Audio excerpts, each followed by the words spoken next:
ایسا راز جو روشنی میں چھپا ہوا ہے۔ ہوا کے بے وزن ہاتھوں نے پرانے برگد کے پتوں کو تھپتھپایا۔ شام کی آخری کرمچیں دیواروں پر رینگتی ہوئی محرابوں سے ٹکرا کر بکھر گئی۔ یہ حویلی کوٹ تھا، زمانے کی گرد میں دبے ہوئے وسیع دالانوں، پوشیدہ لکڑی کے جالی دار دروازوں اور خاموشی سے بولتے ہوئے ایوانوں والا ایک پرانا حویلی۔ اس کی فضا میں پرانی چائے کی مہک، لکڑی کی گندھک اور کسی ایسی چیز کی بو تھی جو بھلا دی گئی تھی۔ حارث حویلی کے مرکزی دروازے پر کھڑا تھا۔ اس کے ہاتھ میں جدید کیمرہ تھا، آنکھوں میں ایک فنکار کی بے چینی۔ وہ تھکے ہوئے پتھروں کی کہانیاں قید کرنے آیا تھا، پرانی عمارتوں کی روح کو اپنے لینس میں بند کرنے کا دعویٰ رکھتا تھا، مگر حویلی کوٹ کی خاموشی اس کی سوچ سے کہیں گہری، کہیں پراسرار تھی۔ پہلے کمرے میں قدم رکھتے ہی اس نے محسوس کیا جیسے ہوا کا رخ بدل گیا۔ سرد ہوا کا ایک جھونکا جو واحد گرمی تھی اس کے پیش نظر ناممکن تھا، اس کی گردن کے پیچھے سے گزرا۔ اس نے مڑ کر دیکھا، کچھ نہیں تھا، بس لمبی خالی دیواریں اور فرش پر پڑی دھوپ کی پٹیاں تھیں جو گرد کے ذروں میں ناچ رہی تھیں۔ اس نے کیمرہ اٹھایا، شٹر کی آواز نے خاموشی کو چیر دیا۔ فلیش کی تیز روشنی نے ایک لمحے کے لیے کمرے کے ہر گوشے کو بے نقاب کر دیا، اور تب اس نے دیکھا دیوار پر اس جگہ جو پل بھر پہلے خالی تھی، ایک دھندلا سا داغ، ایک ایسا نشان جو روشنی کے غائب ہوتے ہی مٹ گیا۔ حارث نے سانس روک لی۔ یہ محض روشنی کا کھیل تھا، پرانے مکانوں کا وہم، اس نے اپنے آپ کو سمجھایا، مگر اس کے ہاتھوں میں ایک کپ کپی سی دوڑ گئی۔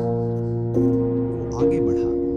حویلی کا دل، وہ مرکزی ہال جہاں کبھی محفلیں سجتی ہوں گی، اب خالی تھا، سوائے ایک پرانے پڑھاؤ گراموفون کے جو ایک کونے میں گردآلود کپڑے میں لپٹا پڑا تھا۔ حارث نے کیمرہ اٹھا کر اس کی تصویر لی۔ فلیش پھر چمکا، اور پھر اس اسکرین جس پر ابھی تصویر نمودار ہوئی تھی، اس نے دیکھا گراموفون کے ہارن کے پیچھے ایک چھوٹا سا ہاتھ، ایک بچے کا ہاتھ جو صرف 2 انگلیوں تک نظر آ رہا تھا، جیسے وہ چھپ کر دیکھ رہا ہو۔ حارث کا دل اچھل کر حلق میں آ گیا۔ اس نے فوری طور پر تصویر دیکھی۔ اصل میں گراموفون کے پیچھے کچھ نہیں تھا، بس تاریکی تھی، مگر اسکرین پر وہ ہاتھ صاف نظر آ رہا تھا، وہ انگلیاں جو پل بھر کے لیے بالکل واضح تھیں۔ اس نے اپنی سانسوں پر قابو پانے کی کوشش کی۔ یہ کوئی تکنیکی خرابی ہوگی، سنسلیشن۔ اس نے اپنا کیمرہ چیک کیا، سب ٹھیک تھا۔ شام ڈھل رہی تھی، حویلی کے اندر تاریکی گہری ہونے لگی۔ حارث نے ٹارچ جلائی، روشنی کا پتلا دھارا قدیم فرش پر ڈگمگاتا ہوا چلنے لگا۔ وہ اوپر کی منزلوں کی طرف بڑھا، سیڑھیاں چیخیں، ہر قدم پر لکڑی کی آواز اسے روکنے کی التجا محسوس ہوتی۔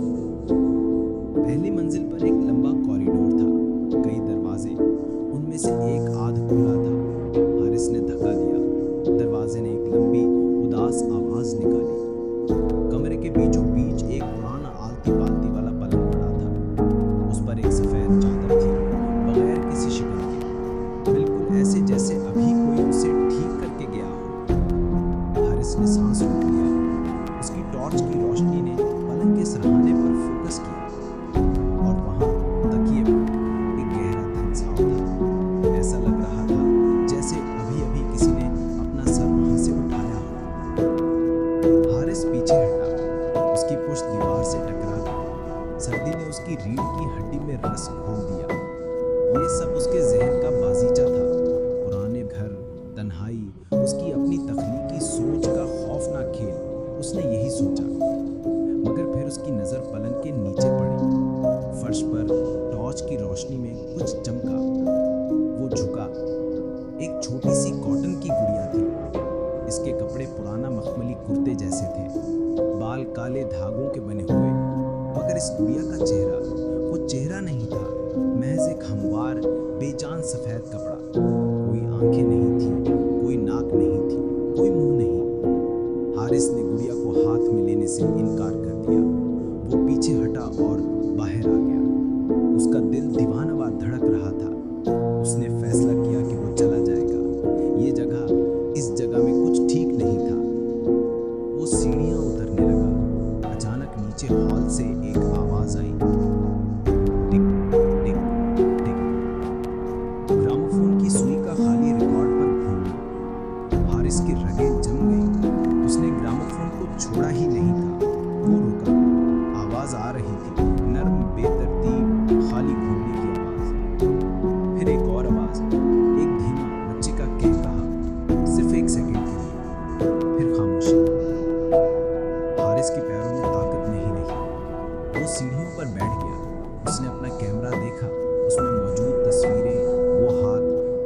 कि अगर वो तस्वीरें दोबारा देखे तो शायद कोई मंतकी वजह मिल जाए। उसने कैमरा ऑन किया। पहली तस्वीर वो दाग वाली मामूल की थी, दूसरी ग्रामोफोन की। अब उस स्क्रीन पर ग्रामोफोन के पीछे वो हाथ नहीं था, अब वहाँ एक चेहरा था, एक बच्चे का अधूरा धुंधला चेहरा, सिर्फ एक आंख और मुंह का एक कोना, बकिया हिस्सा तारीकी में था। मगर वो आंख बराह रास्त लेंस में देख रही थी, बराह रास्त हारिस की आंखों में। हारिस ने चीख मारने की कोशिश की मगर आवाज उसके गले में ही दम घुट गई। उसका हाथ कांपा और कैमरा फर्श पर जा गिरा। शीशे की आवाज आई, स्क्रीन फट गई थी। नीचे से टिक टिक की आवाज रुक गई। मुकम्मल खामोशी छा गई, ऐसी खामोशी के अपने दिल की धड़कन सुनाई देने लगी। हारिस ने उठने की कोशिश की। उसकी नजर फटे हुए कैमरा की स्क्रीन पर पड़ी। स्याह स्क्रीन पर चमकती हुई सब्ज लाइनें दौड़ रही थी और उन लाइनों के दरमियान एक अक्स वाज़े नहीं था, मगर फिर भी पहचाना जा सकता था। वो अक्स हारिस का नहीं था, वो एक छोटी सी लड़की का था, पुराने कपड़े पहने, और वो हवेली के उसी हॉल में खड़ी थी। हारिस ने सर उठाया, उसका सांस रुक गया। नीचे हॉल में ग्रामोफोन के पास एक छोटी सी धुंधली सी शक्ल खड़ी थी। रोशनी ना होने के बावजूद वो वाज़े थी। वो शक्ल उसकी तरफ देख रही थी। फिर एक आवाज, एक बच्चे की धीमी सरगोशी जैसी आवाज, जो सीधे उसके कानों में, उसके दिमाग में गूंजी। मेरा चेहरा ढूंढ दो। हारिस के लिए वक्त रुक गया। वो समझ नहीं पा रहा था, ये दरेह हया है, हज़ियान। उसकी आंखें उस धुंधली शक्ल को देखती रहीं जो अब हरकत करते हुए सीढ़ियों के आगाज पर आ खड़ी हुई। मेरा चेहरा ढूंढ दो, वही आवाज फिर आई, तुमने देखा था। हारिस की जुबान बंद गई। उसने सर हिलाने की कोशिश की, नहीं, उसने कुछ नहीं देखा।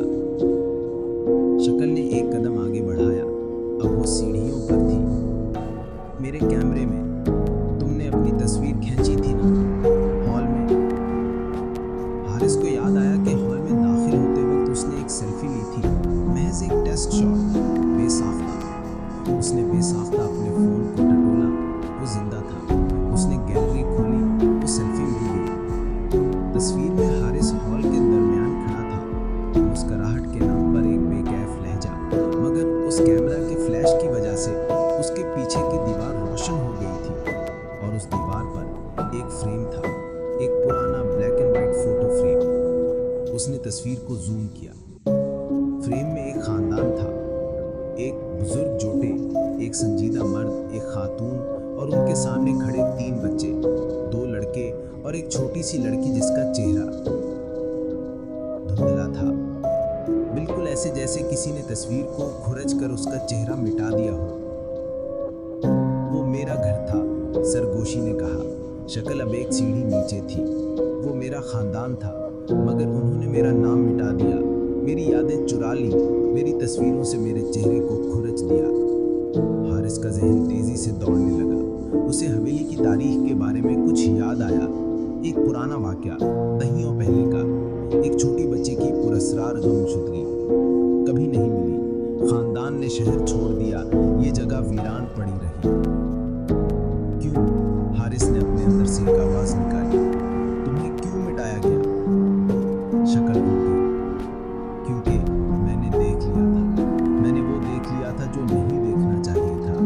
उस कमरे में ऊपर, हारिस की नजर ऊपर की तरफ, उस कमरे की तरफ गई जहां वो बेचेहरा गुड़िया पड़ी थी, और अब सरगोशी में एक उदासी थी। मैं भूल रही हूँ कि मैं कौन हूँ, मेरा चेहरा कैसा था। हर गुजरते दिन के साथ मेरी यादें इस मकान की तरफ बोसीदा होती जा रही हैं। जब तक मेरा चेहरा पूरा नहीं मिल जाता, मैं यहाँ फंसी रहूंगी, और मैं तन्हा मरना नहीं चाहती। खौफ के पीछे एक अजीब हमदर्दी ने हारिस के दिल को छू लिया। ये रूह, ये बच्ची सदियों से अपनी ही शनाख्त तलाश कर रही थी। उसकी आंखें उस कैमरे की टूटी हुई स्क्रीन पर पड़ी। सब्ज लाइनें हम भी दौड़ रही थी, और उसमें मौजूद अक्स हल्का पड़ता जा रहा था, जैसे वो भी फना होने वाली हो। मैं क्या कर सकता हूँ? हारिस ने पूछा। उसकी आवाज में एक नई ताकत थी। ऊपर वाले कमरे में शक्ल ने कहा। उसकी आवाज अब और दूर होने लगी थी। दीवार में एक जाली है, उसके पीछे वो सब कुछ है जो उन्होंने छुपाया था। मेरी डायरी, मेरी असल तस्वीर, मगर वो जगह महफूज नहीं। वो अब भी उसे बचाते हैं। वो कौन? हारिस ने पूछा। सीढ़ियों पर कोई नहीं था। शक्ल गायब हो चुकी थी। सिर्फ उसकी आवाज हवा में गूंजी। वो जो फ्रेम के बाहर रहता है। हारिस को एक और हुजूर महसूस हुआ। दरवाजे के बाहर हॉल में अंधेरे में एक लंबा पतला साया जो दीवार के साथ खड़ा था, हरकत नहीं कर रहा था, सिर्फ देख रहा था। ये वो था जो फ्रेम के बाहर था, वो जो हमेशा से देख रहा था।